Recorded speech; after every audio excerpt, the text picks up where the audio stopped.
Hi there, everybody. Welcome to the Hard Truth Inside the Football Industry podcast. We're back again with me, Philip Ideson, and with Darragh MacAnthony, chairman, co-owner, El Presidente of Peterborough United. Angry fucking fan on Saturday. Yeah, the whole shebang, as were you probably. Yeah, at least you got to see some goals. Fucking goals, I'll tell you. Don't even get me started. Do you know, I probably shouldn't talk about Saturday, so I don't want to say something I regret. Let's just say it was the best of us and the worst of us. Mm-hmm. And there's 11 games to go, and we've just got to get on with it. We've got to get back on it. Look, tough game tomorrow night. Blackpool, good team, like us. But I always said to the manager, we can't forget we're a good team too. Right. No matter when you have a bad result, you got to look at it and go, we're a good fucking team. Yeah. You're up the top for a reason. Hey, there's 35 games in. It's not a fluke, right? You're in second, you're third, fourth, whatever the fuck you are. After 35 games, you're a good team, and the players need to look in the mirror and go, we're a good team. Yeah.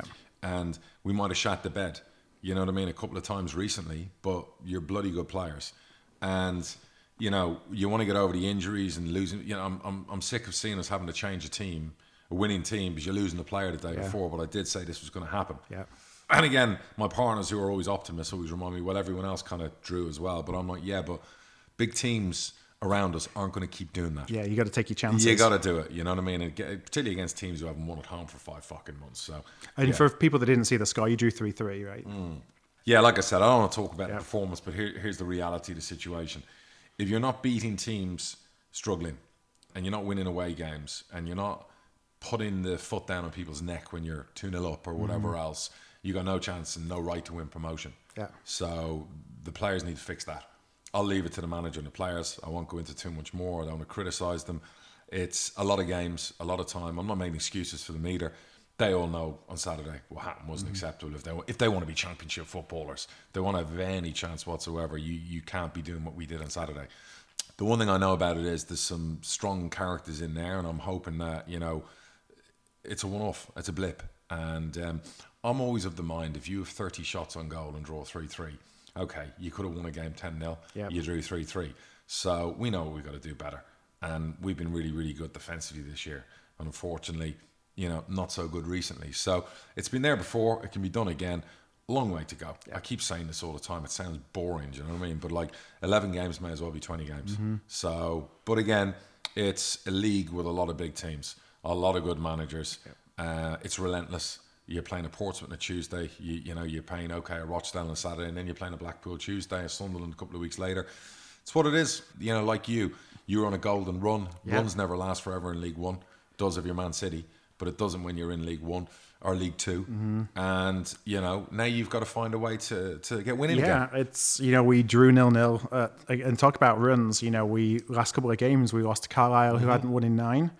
We drew 0-0 at home to Oldham. I think maybe had 1 win in 9. Bankers on paper. Yeah. Which is a load of bullshit. An interesting stat. I don't really follow XG that closely, but it was really interesting to see that when you look at XG, since the new managers took over, we should be second bottom with 15 points. Right. And reality is we were third in the form table with 35 points. What's the record since they signed a permanent contract?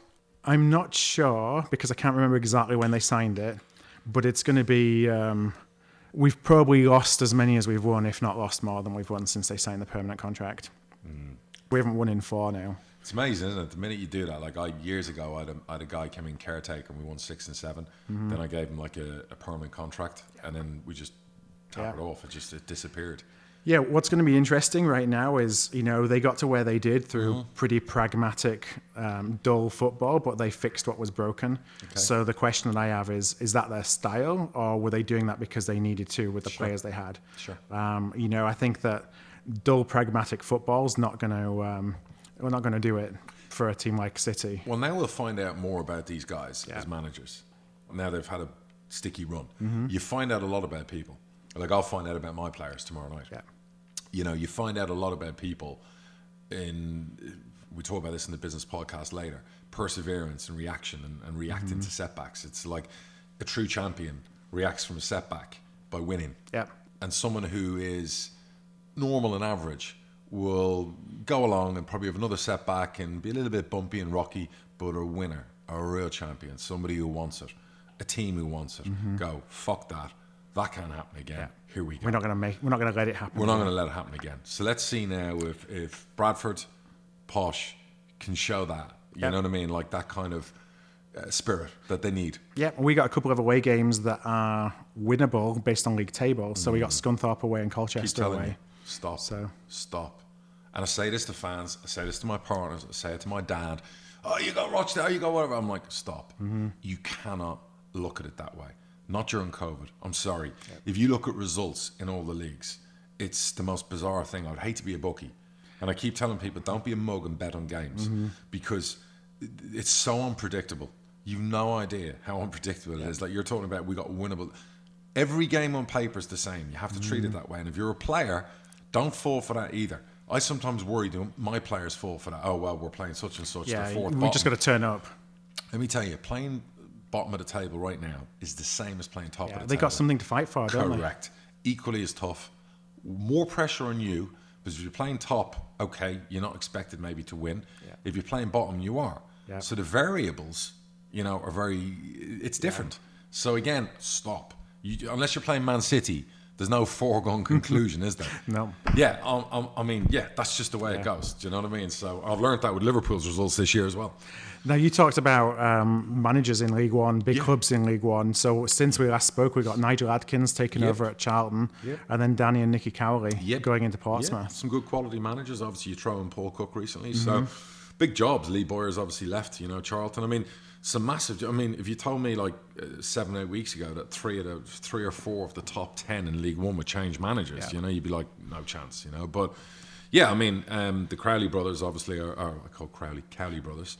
We know what they're all about. They're winners.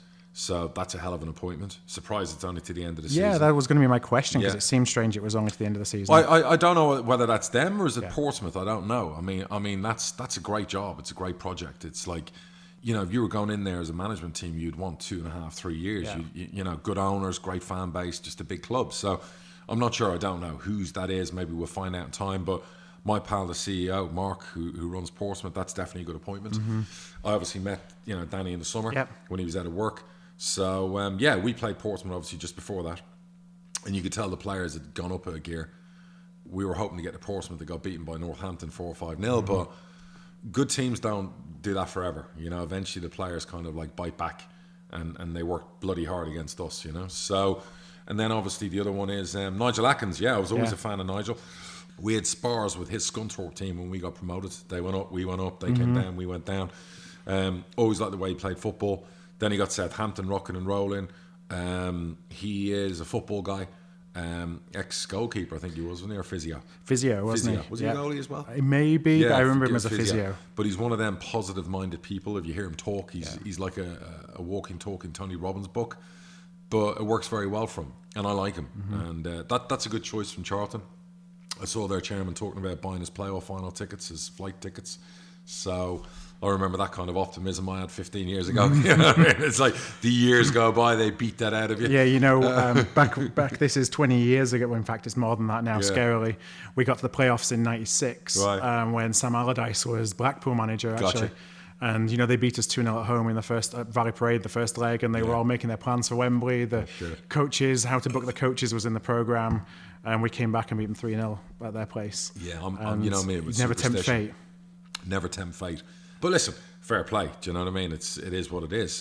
Who else is in there has got jobs? Yeah, I mean, there's been some juicy jobs given in the last few weeks. So, look, we're getting to the business end of the season now. It's getting really interesting. You're still full of optimism, obviously, for Bradford, which is good. Yeah, we'll see. Yeah, and I'm still being my pragmatic self, which I've always been. I've always said the bigger teams around us are the ones I always felt would go up. And I'm hoping the players stick it up me and prove me wrong. It's going to be really, really fascinating. Saturday it was my daughter's birthday. That just fucking spoiled the day for me, But I tried my best to be the family man in the evening, but I was so angry. It's hard, isn't it? Yeah, I mean, on my office, I was angry. That was the most angry and aggressive I've been all season. Fuck me almighty. I was drowning on data after that game. Crosses, fucking set pieces. I've no idea. I was like, so is that how you go and kind of, for me, we lose and I'm just, you're angry and I want nothing to do with football for the rest of the day. I want to fix it. Yeah. What I want to do is I want to row with everyone. So I row with Barry, I row with my partners, I row with a manager, You know, me and him had a great fucking, 25 minutes on the phone. He was repeating back to me, screaming down the phone, repeating back to me what he'd said in the dressing room. And, I'm fucking ranting and raving, you know what I mean? Not, having to go at him. No, you're just getting it out. You're getting it off your system. It's like being a fan, I guess, you know, and you've got like a sounding board. So I'm the sounding board for the manager. Barry's the sounding board for me. My wife's the sounding board for me, probably hearing me screaming and ranting and raving in my office, do you know what I mean, at full time. Then I'm ringing agents. That's when you hear the dog closing and she's off. Yeah, no, everyone. I mean, there's no one I don't talk to on a Saturday. I'm just fucking non-stop, you know what I mean? And then you get some wet wipe on fucking Twitter. You pull up social media and like the first comment I see is like, and how was your last 12 minutes?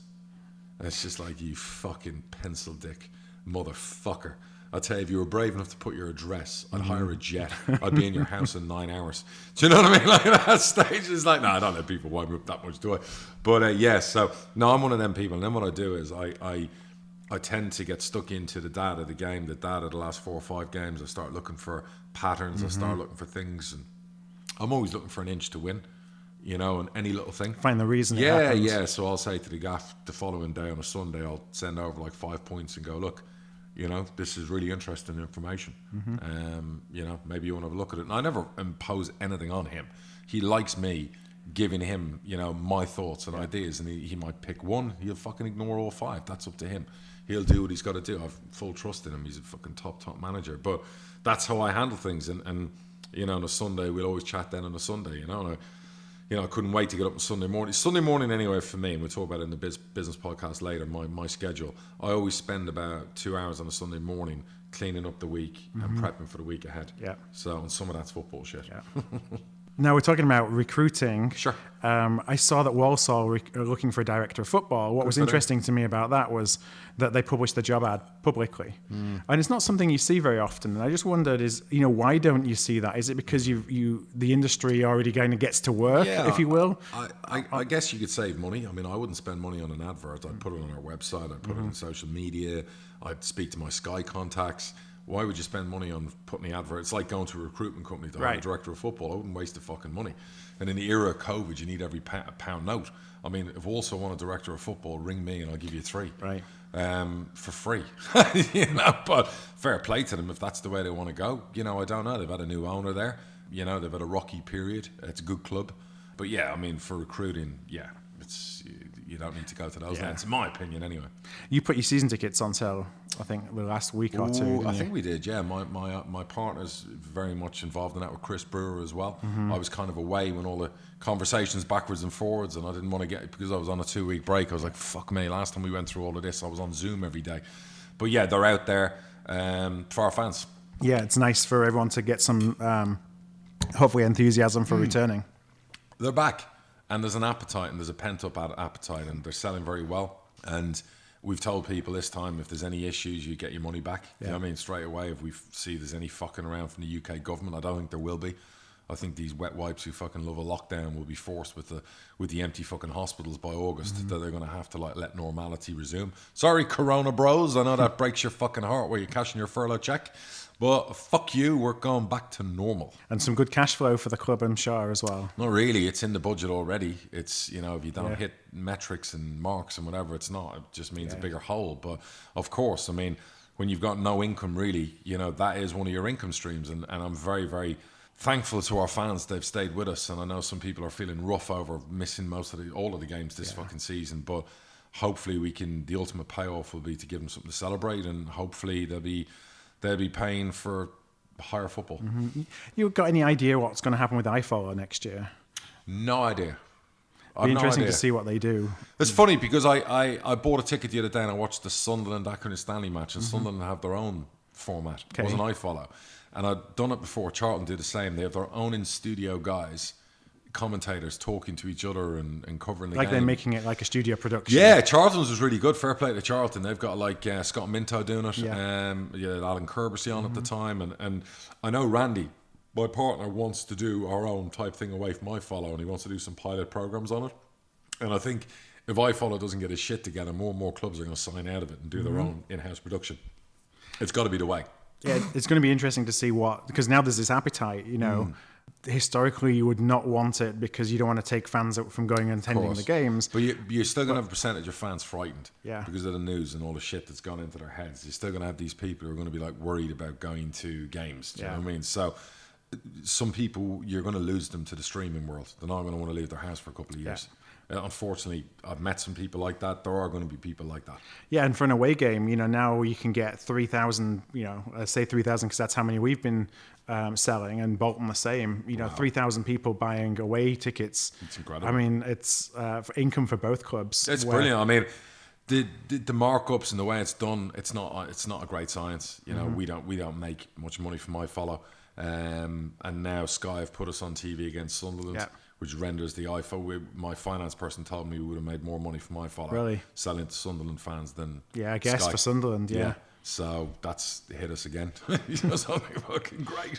You can't win really, can you? No, not at the moment, no. And as usual, no one's really helping, particularly the government. So so let's see. But anyway, the good news is fans are going to be back. We're selling season tickets, and there's a real appetite for that. So everything's ticking along nicely. So I wanted to ask you about FSG. Sure. Redbird LeBron Capital James Management. And FSG and Redbird, Exciting. So 750 million investment in FSG. And I think they've come out and said that it's going to allow them to pursue new sports teams, rather than potentially investing in what they've already got. Yep. My question is, as a Liverpool fan, how do you feel about FSG with other sports? I think, look, great, good for them. They've now got a valuation of $7 billion because I think it's sold 10%. That's right, 7.1 billion or something crazy. So they've got a $7 billion valuation. They've taken on minority shareholders and partners.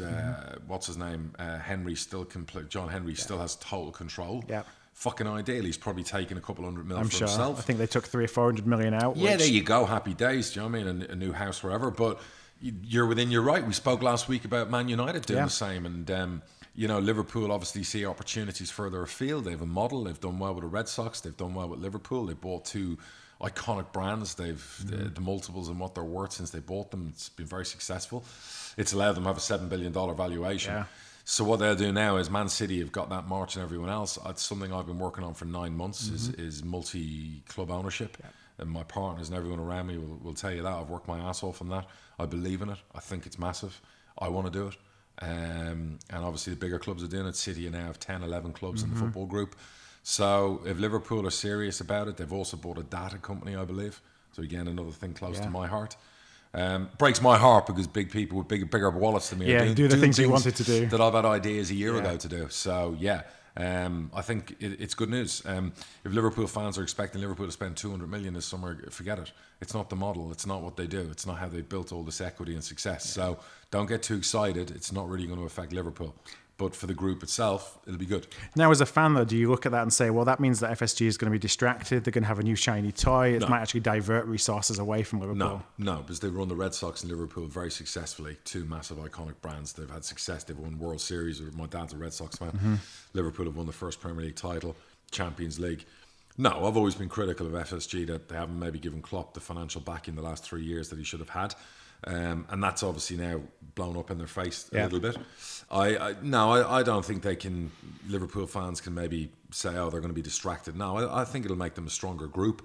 It might open up more avenues for recruitment, if they buy more clubs around Europe and around the world. So, listen, good for them. Now, I got a couple of things before we go into questions, both with the Manchester clubs. Right. First of all, Man United. So they have signed a new sponsorship deal with Team Viewer, which I think the majority of us are looking at and saying, first thing we're doing is Googling Team Viewer. Hence why they're paying for the sponsorship. Oh, absolutely. Which is interesting that you have a company who can afford that sponsorship who aren't really very well known. But there's a million tech companies that you wouldn't know about. Like I bought a lot of stock this morning in a, what's the company called? It's called Plug. And no one's ever fucking heard of it. But again, like the shit they're doing, hydrogen batteries and stuff like that, there's lots of them out there. Yeah, and the deal is £235 million, I think, which worked out at 47 million a year. Yeah. What was interesting is that it was lower than what they got from Chevy. Is that a sign of the times commercially?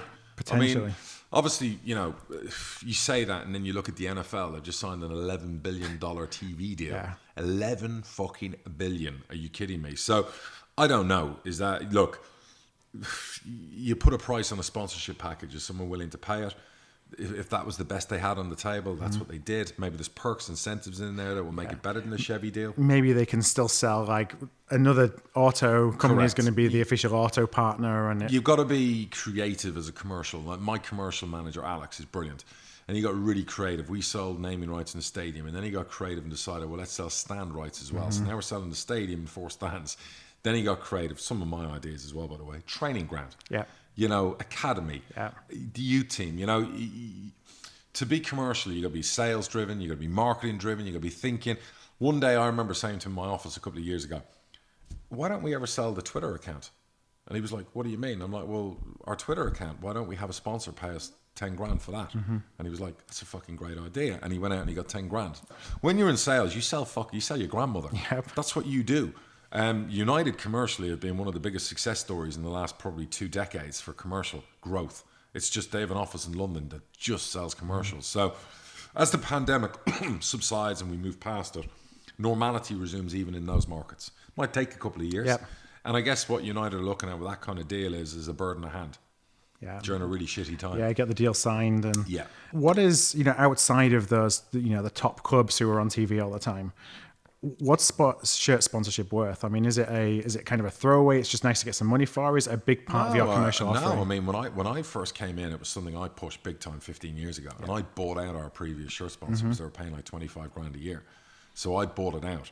And I made sure every deal we did from then on, I said to my commercial guys, you have a clause in there that allows me at any time to buy out the contract. Right. So if someone else comes along with a bigger offer, I can keep flipping. Yeah. So that's something my commercial guys learned early on from the sales perspective. We signed some of the biggest sponsorship deals in League One. So, it's like we're looking at when we build a new stadium, we're looking to have a massive sponsor partner through the whole building process. So if you're somebody, I don't know, Dildos R Us, whatever you want to call it, yeah? And you're trying to build a brand, and then you've got this iconic new stadium in one of the biggest growing cities in the UK for the next 3 years. They're going to build this stadium in conjunction with, and it'll be the name of the brand. So we're looking for naming rights, all of that. Yeah, and you can sell long-term naming rights, so people don't know it as London Road to start with. Correct. They always know it as the Britannia Stadium or whatever it is. And the beauty there is, say, for example, we landed Virgin. Yeah. Like Brighton got the Amex Stadium. Yeah. So say we landed Virgin and they gave us, I don't know, 30 million deal over 10 years. Yeah. So you got 30 million over 10 years. You can go and factor that with a bank to help you towards the cost of the stadium. Yeah. That's what Emirates did with Arsenal. That's what lots of them do. You factor the money. Dallas Cowboys, when they built their $1 billion stadium, AT&T, I think, whoever it was, it's paid AT&T. 300 million. They would have gone to the bank and said, look, we need a big percentage of that in advance. The bank would go, well, you got 350, we'll give you 270 now, and we'll keep the other 80 million. And there you go. Now they got 25% towards the stadium. So factoring even in transfers is then put into commercial. Commercial deals now, if you've got a good commercial person, you can bring in good income. And we've grown ours exponentially every single year we've been in business. And Alex is one of the best in the business in the EFL who works for us on that. Now, as a League One club, what's the business case for a sponsor, for a shirt sponsor? Well, particularly when you're Peterborough, we're always in the news. We score lots of goals. Players we sell for millions are there on Sky and their shirt and pictures of them. Sky did like to come to our games.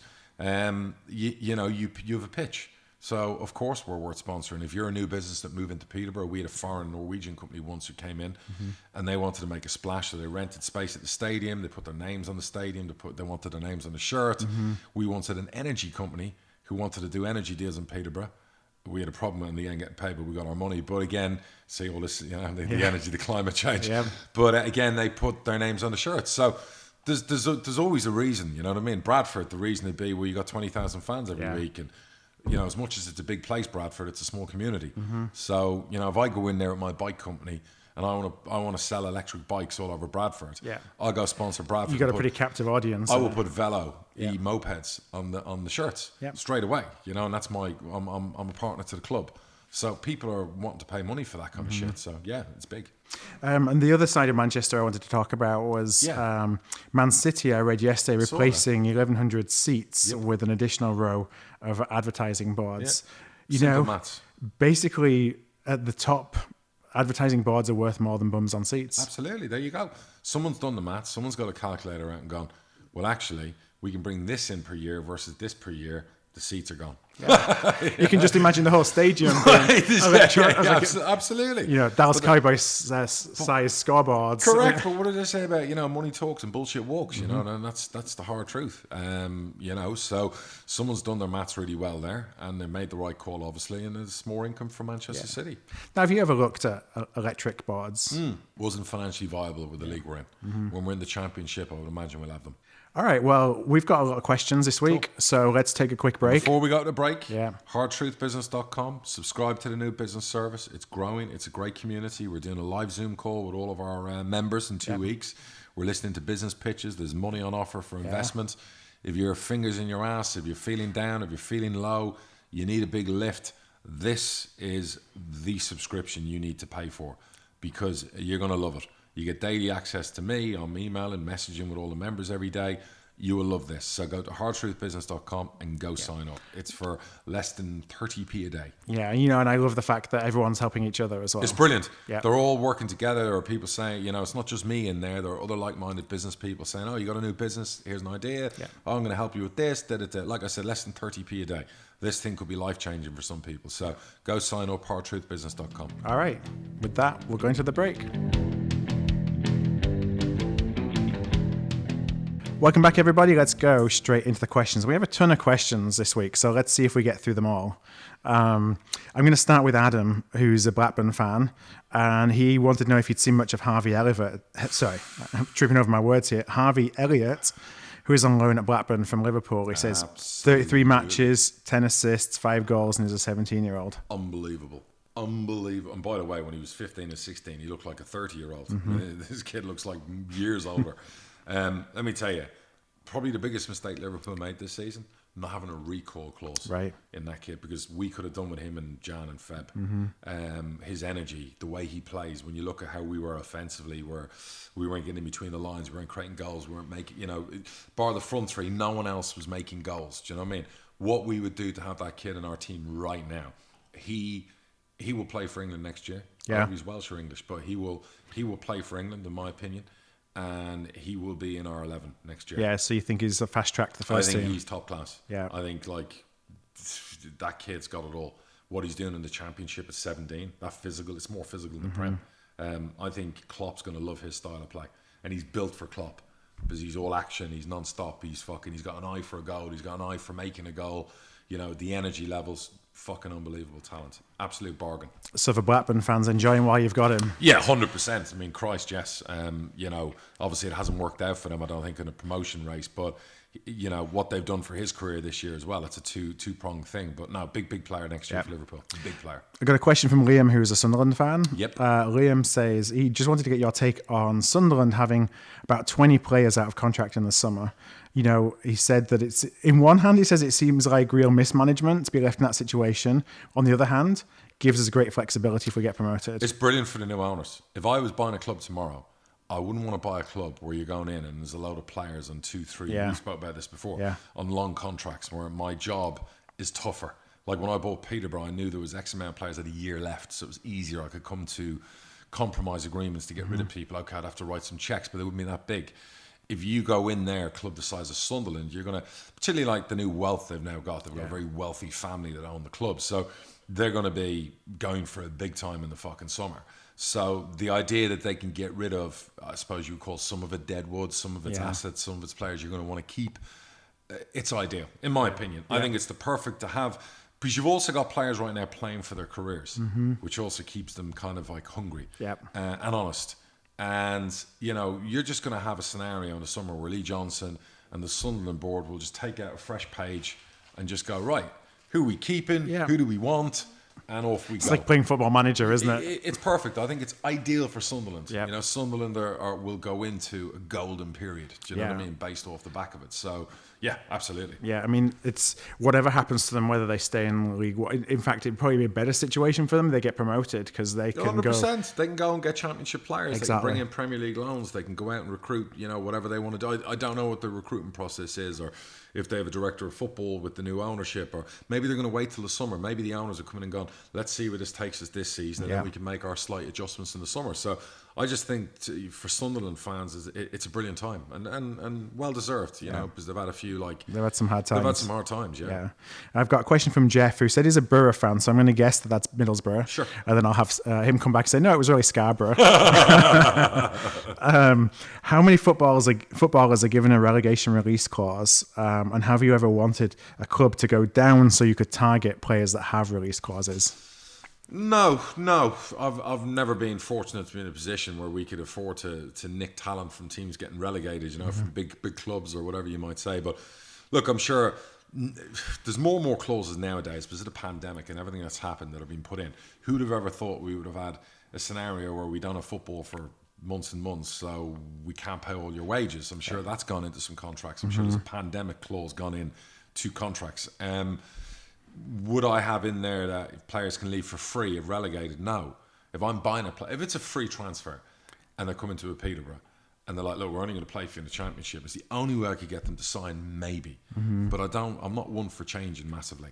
So you also question the loyalty of somebody who's... I do, but I understand. Yeah. As an owner and a football guy, I also understand it's a short career. I also understand players want to play at the top, and you have to go both sides of the argument. I also understand that we need assets, and we need to protect our assets. So I get both sides, and I try and compromise as much as I can with fucking agents and players and making it work. That's something I'd put in my players' contracts where they've cost us money and their assets and they walk for free if we go down. No, because then you're always worried about in the final game of the season, you got a goalkeeper who's got one of those clauses and he's like, well, I don't want to fucking hang around here anymore. And I know I can go somewhere else if I get a free transfer. So it's a bit dangerous. And I'm questioning integrity there, which I don't like to do, but it's dangerous. Yeah, and it could protect you if you get relegated from a cash perspective as well. Well, we have that in all our especially players' now contracts. that we've got gaps, such big gaps. Yes, we've got League 2 salaries in our players' contracts. We've got League 1, we've got Champ, we've got Prem. We cover it all. Yeah. If a player signs a 4-year deal with us, he's usually got the 4 things in there. Do you know what I mean? So it's kind of like, that's what you do. Contracts. Now, isn't that tough to budget for? Does that suggest you have to have a budget for, a Premier League budget, a Championship budget?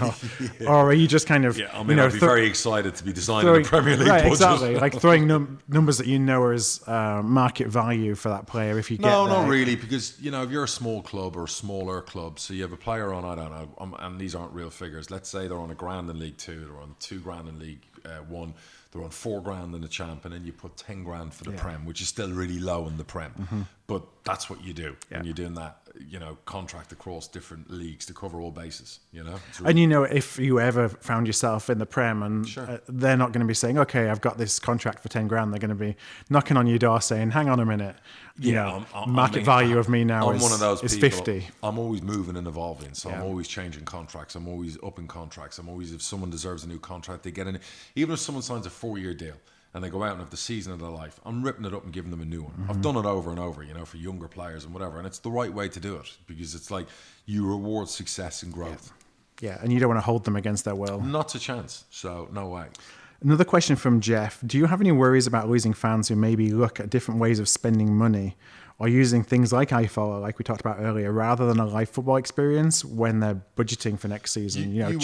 Habits changing, basically. You worry about the pandemic, obviously, how it's affected people economically. Of course you do. And I know that, our area and our great city of Peterborough, there are people going to be feeling real pain. And the last thing they need is to be spending £400 or £300 on a season ticket. And I totally empathise. And I would do the same. So there is going to be some loss. But equally, hopefully, there's going to be some new fans who want to go to sporting events and want to get out of their houses. And, whereas they might have gone to London to support a club because they've moved to Peterborough, with the pandemic coming out, they might think, well, I don't want to get in a train to London anymore. I'm going to go support Peterborough. So I'm hoping there's a bit of a balanced payoff there. Question from Zach. Zach actually says on last week's pod, you said how you have to try not to be persuaded by fan opinion when making decisions for the club.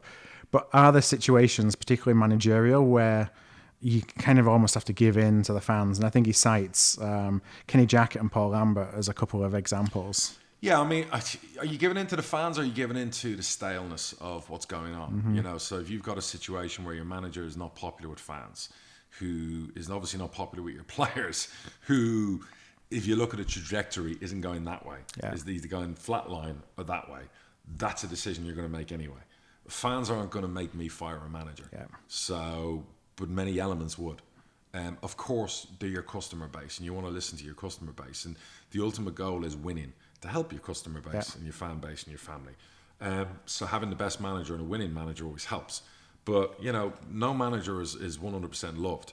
You know, even our gaffer, who's very popular with our fans, there'll be still a few moaners from years gone by going, why have we still got him and why are we still in League One, blah. But that's not going to affect the decision to fire the manager. Right. And Michael, who's a very disgruntled Swindon fan, wrote a long email. I think they're having some tough times, you know, figuring out what's going on with ownership, what's going on the field, not too happy about John Sheridan. Yeah, great club. Yeah, and so there was a lot of things that came out of that, but I'm just going to, because we covered a little bit about it in Zach's question, I'm just going to ask one of the questions that Michael did ask at the end. Okay. Do you think that fans not being in the stadium is helping managers keep their jobs for longer? Yes, 100%. I think the pandemic, the lack of money, owners have got so much else to deal with, worrying about the future, worrying about paying bills at the end of the month. Last thing they need is probably paying out extra money to fire a manager. Fans aren't there to scream at them in the stadium. You know, the managers aren't really getting screamed at in the stadium. Definitely, I think the pandemic has helped some people keep their jobs. If someone out there wants to take the time, I would think since the new season started, it's probably one of the lowest quotas of manager turnovers. Usually it's 11 months is the average job. I might be wrong on that, but that might back up what we just said. It'd be interesting to see, wouldn't it? During the pandemic, have less people lost their jobs this year than the previous seasons. So, and that would kind of buy into not having fans, and with everything going on in the pandemic, people are keeping their jobs longer. Right. Last questions, which come in from Paul, and they're actually on a related topic about managers. Sure. I said a few episodes ago, you talked about managers' contracts and firing managers. A couple of connected questions. First, in any other areas of the business, would you continue to pay wages of a manager who was sacked because of poor results? You know, a commercial manager, or a manager in your not a non-football business. Yeah, but in those businesses, a commercial manager, they'd be on a month-to-month or whatever the law is in the country you're in, where you could turn them over and recruit someone else. Football management's different because managers are seen as assets, which if someone comes to nick them, you want compensation. The only way you can get compensation is if it's in the contract the other way. Yeah. That, could I hire a manager tomorrow on a month-to-month contract? Yes, I could. Is the quality going to be there? Not necessarily. The danger in that is if he wins 10 in a row and he wins manager of the month twice, a club and a champ will come and take him. Yeah. I'll get zero. Yeah. So then I have to take that calculated risk. Okay, I've got to give him a longer contract, which means if I fire him, I've got to pay him off. But now I get creative with that, where I put in contracts that they get paid while they're sitting at home. If they get another job, it stops. Mm-hmm. And that's the way to do it. So an example would be Steve Evans. Yeah. He left, and I think within 3 months he got the Gillingham job. So we only paid him 3 months' wages because he'd already got another job. And he was of the mind where he wanted to work, and fair play to him. Mm-hmm. Some managers... Yeah, he could have sat back and just taken it. Yeah, and he didn't want to do that. And I like that about Steve. Do you know what I mean? He wanted to get on with it. You know, and when you look at the corporate side, though, when you look at VPs and executive C-suites, I mean, they're all on contracts as well, and it's exactly the same. You want to fire your CEO of a big company, then you're going to be sure that you're going to be paying them off and probably paying them for a long time. Mm-hmm. Yeah, of course. It's the more of an asset you are, the more you can ring fence yourself. Right, you mean you can demand it, right? Of course you can. Listen, absolutely, without a doubt. I mean, we lost an assistant manager recently, or a coach, and we got 50 grand. Yeah. So that was in the contract. Yeah. So equally, if I'd fired him, I would have had to pay him 50 grand. So give and take. Yeah. And the last question was: many football managers bring their own set of assistants and coaches. So do their contracts give them similar benefits if the manager's sacked? Yeah, a lot of the staff you align similarly. With release clauses, like I just mentioned, an assistant there. We had it was a clause of 50 grand either way. If we fire him, you get 50. If someone wants you, it's 50. Mm-hmm. It'd be the same all the way through to the goalie coach. You would always have different clauses. Now, and I don't want this to sound mean, but obviously, as you go down the rung of staff, some aren't as valuable as others. Yeah. So you don't have massive clauses in there. Some of them might have a 2-month firing clause or whatever it might be. That's fucking life. There's a chain of command. That's just the way it goes. Mm-hmm. Well, that about wraps it up for this week. So I want to thank all the listeners for listening in, as always, and just encourage you, keep those questions coming. We'll have producer Henry on the case. So send those over by email, contact@hardtruthfootball.com, or through the contact page, which is hardtruthfootball.com/contact. Hit us up. And of course, the business podcast, we talked about that earlier. If it has any interest to you at all, and it should do, what's going on in that community, check that out at hardtruthbusiness.com. Thanks, folks. All right. Thanks a lot, everybody. All the best. Bye.